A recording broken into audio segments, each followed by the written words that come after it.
Hey guys, it's Dragon Ball for Life here today, and I'm back with another video. In this video, I'm going to be explaining the Ultra Instinct technique, how it works, and kind of debunking some of the ridiculous claims about Ultra Instinct and how it works, and how untouchable it is. Now, this is a new series that I'm going to be creating called Powers Explained, where I'm going to talk about different characters from other fictions who have unique abilities, techniques, or powers, and I want to explain how they work, especially when they're more complex.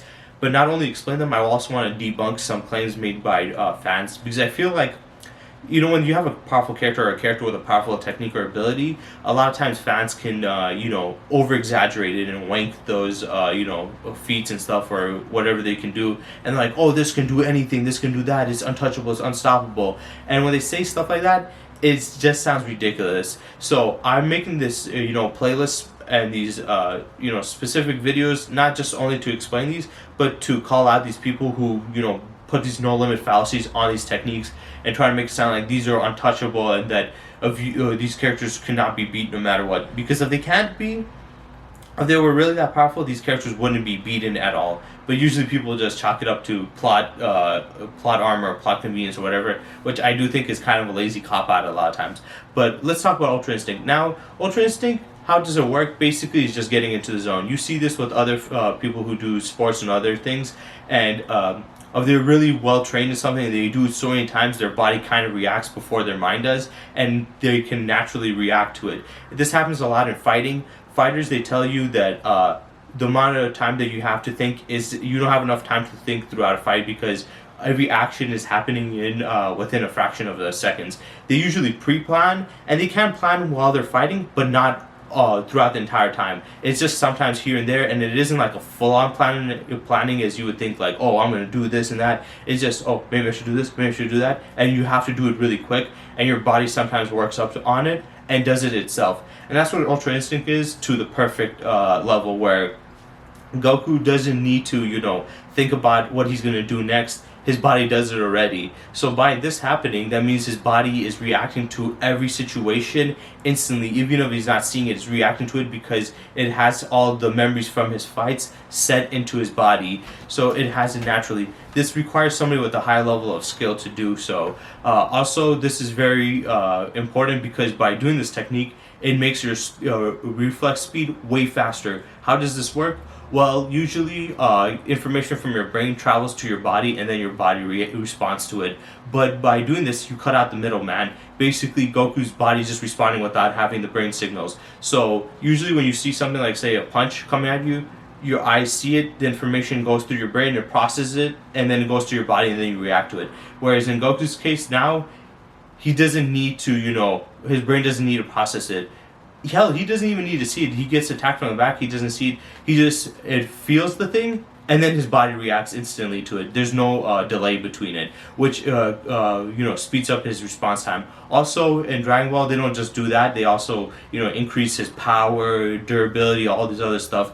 Because, you can't just have a technique that just does one thing. So they do all that other stuff, and it makes him powerful all around, but specifically his speed and his speed and his technique, and all it does is basically mean that he doesn't need to think about it anymore. When somebody gets into a fight with him, his body's going to react to it and find the best possible outcomes. So then he doesn't need to worry anymore, and his body will be very focused and honed on it. So we see through that. There's an interesting perspective in that.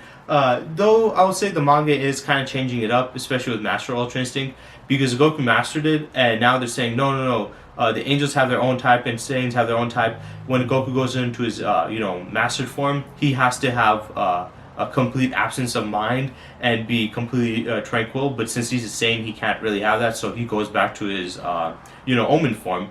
But it doesn't make sense because we saw Goku when he fought against Jiren. He got pissed off and he was visibly angry against him, and his Master Ultra Instinct form still is working perfectly fine. So I just think that doesn't make any sense in that case. But yeah, that's how it works. And this led to a lot of people thinking that this means that this technique makes Goku untouchable. That the moment Goku goes to Ultra Instinct, that means that nobody can put their hands on him. Goku's able to dodge, deflect, block every and any attack, which is incorrect. He can, yes, it does do that, all those things, but that doesn't mean what 100% guarantee and certainty that this guy can handle any situation and that nobody can touch him. We saw in the fight against Jiren, both when he was Omen and Mastered form, even though he was dominating Jiren, especially in the Mastered form, Jiren was still able to get hits off him. Jiren was able to block his attacks. He was able to get hits on him. Jiren was able to compete against him back and forth. It was just that Goku was so much more skilled and his body was so much more acute to handling that he had too much of an edge and advantage over Jiren for him to overcompensate for that with just his raw speed alone. So for people who keep on saying that, oh, if Goku just goes to his Ultra Instinct form or technique, then that means nobody can put their hands on him. He can instantly be dodging everything. That's not how it works. That is incorrect. People who said that want to make a no limit fallacy so they can say, oh, well, all Goku has to do is go Ultra Instinct, and that means nobody can touch him, and he can beat you all up, so he has 100% perfect defense. No, that's not how it works. Yes, he does have perfect defense, but he can still be touched. Jiren was able to hit him and he wasn't using Ultra Instinct. Why? Because Jiren was just so much more faster than Goku naturally. He was naturally, raw speed was a lot faster than him and he was able to use it faster. But Goku's technique gave him the bit of an edge to handle him in that situation. But Jiren was still able to, combat against it. So basically what it's showing is that it gives Goku an insane advantage on offense and defense and in speed, in the speed department, but you can still be touched by an opponent far faster. So if he fights against an opponent that's like hundreds or 1,000 times faster than him, it doesn't matter if Goku's a better fighter, it doesn't matter if Goku's more technical. If that guy knows how to use that speed to somewhat degree, if he has that much of a discrepancy of power between him and Goku, Goku's not going to be beating him. Why? Because it doesn't matter about that. It just makes you better at dodging and stuff. So I don't know where these people get this argument. It seems like 100% no limit fallacy, because by that logic that would mean that Goku could never be physically beaten in a fight, because any opponent that tries to hit him will not be able to get a single hit off him, and Goku will be able to hit him every time, which is not really reasonable. And this is a problem with a lot of power scaling fans. When they see characters with OP feats like this or abilities like this, they automatically say, yep, they have this one technique, they cannot be touched, they can never be beaten ever again, unless this character is ridiculously powerful or just not at all. I don't like that. This no limit fallacy, yes, they might be able to handle a lot of characters in their universe, or even all the characters in their universe, but that doesn't mean that it will happen in other universes. And even in Dragon Ball, Master Ultra Instinct is not this be-all, end-all technique, even in that, so that's just incorrect. So yeah, for any of you guys who want to know what Ultra Instinct is basically your body responding to any action without your brain having to process it or even see it, and that enhances all your reflexes to maximum, 100% maximum of your physical capability. But this does not make you untouchable. You can still be hit by somebody faster than you, and even somebody has a decent level of skill, shown by Jiren. And we see this also by Moro. We saw this by Granola, definitely by Granola. Granola 100% disprove this. I remember when Granola took him out, people were like, but he's in his Master Ultra Instinct form. How is he able to get him, catch him off guard and hit him off guard and stuff? He was just way faster than him. Simple. It's that simple. Let's be honest. When people were hearing about this, they're like, no, we don't believe that. Maybe Goku deep transformed into his base and got taken out, or this or that. Nope. He got taken out while he was in his Master Ultra Instinct form. Why? Because yes, it does heighten his abilities, but if he's against an opponent so fast that he can't see him, he's going to speed blitz him. What did Granola do to Goku? He literally speed blitz him. Just because you have Master Ultra Instinct does not mean he cannot be speed blitzed or outmatched in speed. It just means it's going to be harder. Granola was far faster than him. That's why he was able to do it.